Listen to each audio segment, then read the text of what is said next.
Okay, is it okay to twist the new growth at the roots while interlocking 2 point? Twist the new growth at the root.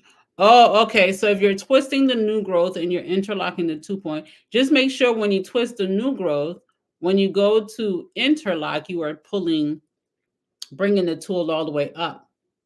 Because sometimes when you twist, if you don't pull all the way up, you're going to end up leaving a hole, if that makes sense. But you can twist and then go into interlock. That's going to help it to be neater. But just make sure when you put your tool in, especially if you retie, when you put your tool in, make sure it goes all the way up to where the last interlocking stop point. And that's going to help make sure there's no holes.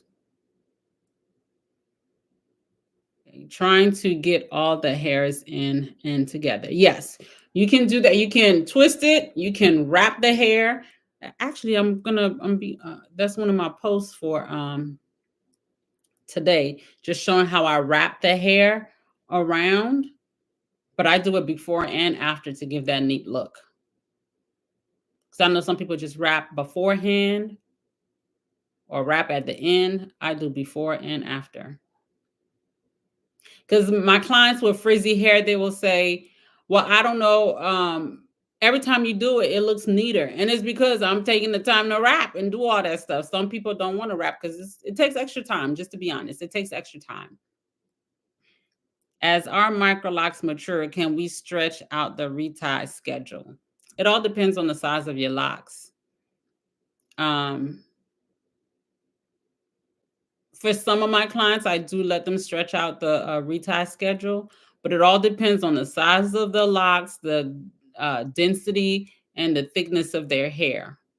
Some of my clients come 6 weeks, 7 weeks, 8 weeks. Some come 9, some come 10. It all depends on the size of their locks, the density of their hair, and the thickness of their hair. Because some people, child, their hair like, I ain't going nowhere. You know, they got that coarse hair. And when I say coarse, I'm talking about the strand, like it's thick. And then they got that high density. They go 3 months, 6 months without a retie, and their locks are like, hey, I'm still here. I can't go no, baby. If I go 3 months without a retie, have I ever gone 3 months without a retie? I think the longest I've done was 11 weeks. Was 11 weeks. And I don't remember the experience because it's been that long. But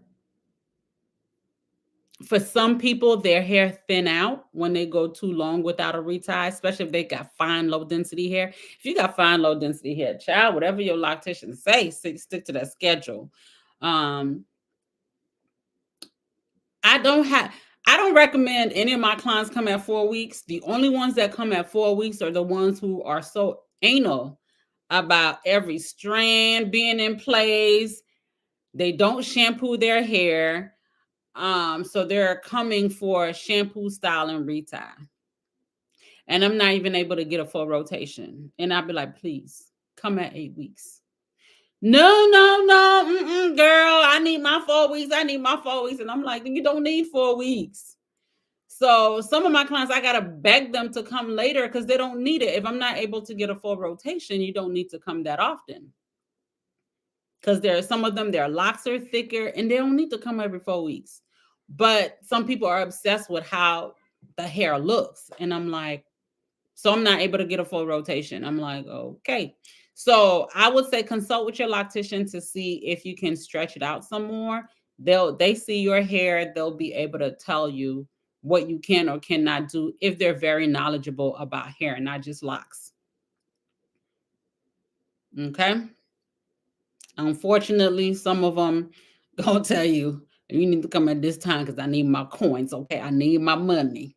Give me my shmoney. Okay, so some of them will tell you, and I can't help you with that. So, all right. How often should you wash Beautiful, fine, gray Sisterlocs. It's up to you. I I say, because at the end of the day, you're thinking about scalp care, right? You don't want some people who have uh psoriasis, dermatitis, contact dermatitis, and all this other stuff. They have to wash. Some of them, I know some people who wash twice a week or shampoo once a week.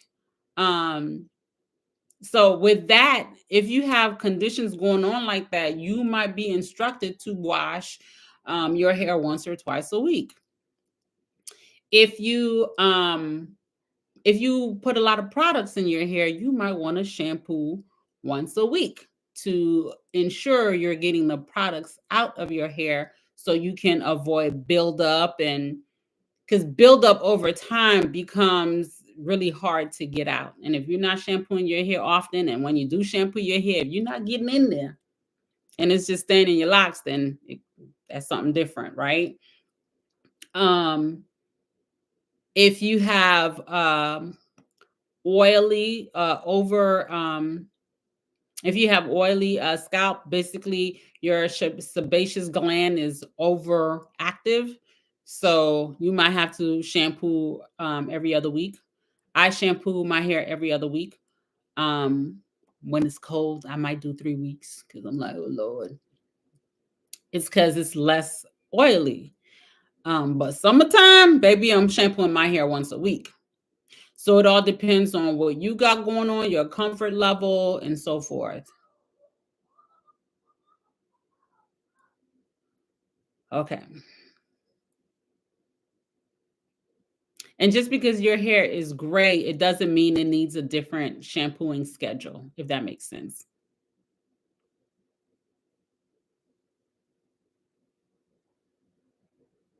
Is it okay to pull and stretch your 3-month-old locks to make sure they get rid of bumps? Yes, you can stretch it. Now you want to be gentle with the stretching, but you can stretch it. And it's easier to stretch when it's wet. So if you're going to stretch it when it's wet, I would say if you do want to stretch it when it's wet, you can put it in a protective style. So you can do braid outs, you can do two strand twists, updos, or whatever that helps stretches it. So when it dries in a stretched state, and then you can take it down and you'll be okay. So that will help with that.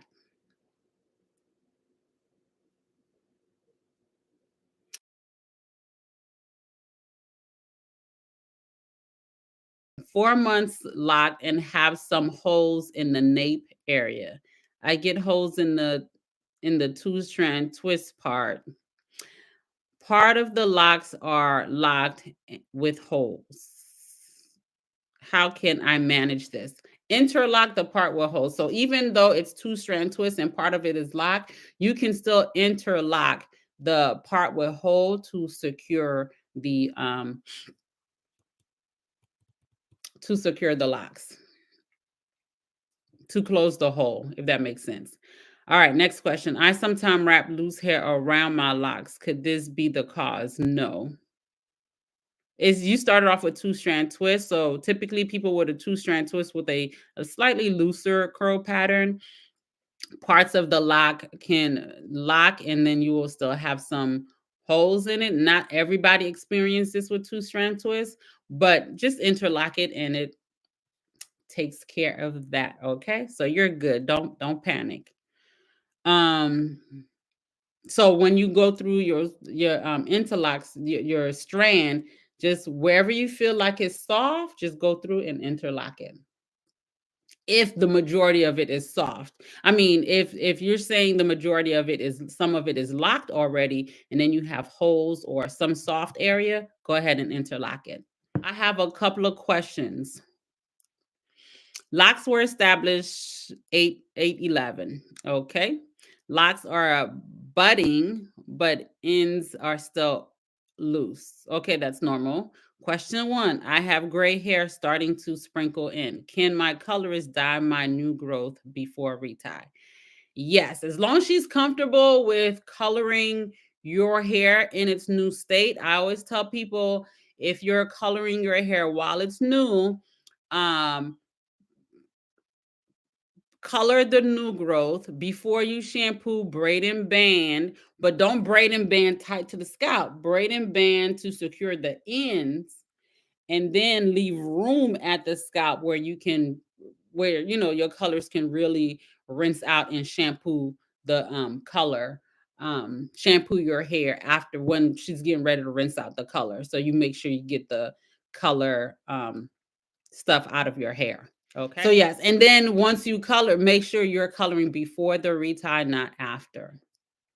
And guys, for those of you who always like have questions and wonder if your hair is doing what it's supposed to do, if your locks are less than 3 years old and it's not locked yet, I have a complete, not a complete, a lock guide, a starter lock guide. It is downloadable, and I literally walk you through any concerns that you may have, what to do, how to care for your hair, what your retie schedule should. Like, I literally go through all of that. It's only 47 bucks, less than a consultation, okay? So some of you guys want to book consultations with me to have me on a video consultation where we're examining the hair. It's 125 because you paying for my time for me to sit and talk with you and help you. But if you want something to start with, the starter lock guide is just $47, cheaper than a consultation. It literally walks you through everything. So if that's something you feel like, oh my God, am I doing this, am I doing that, definitely get you the starter lock guide. um Second question, can my colorist color my loose ends?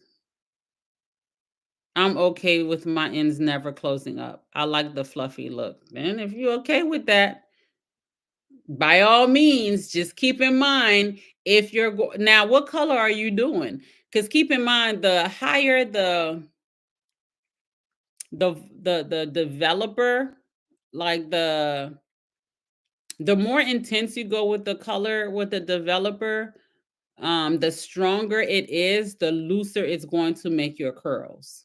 So when your curls are looser and it loosens the locking pattern and it gets soft, it leaves more room for, it allows for more bunching to take place.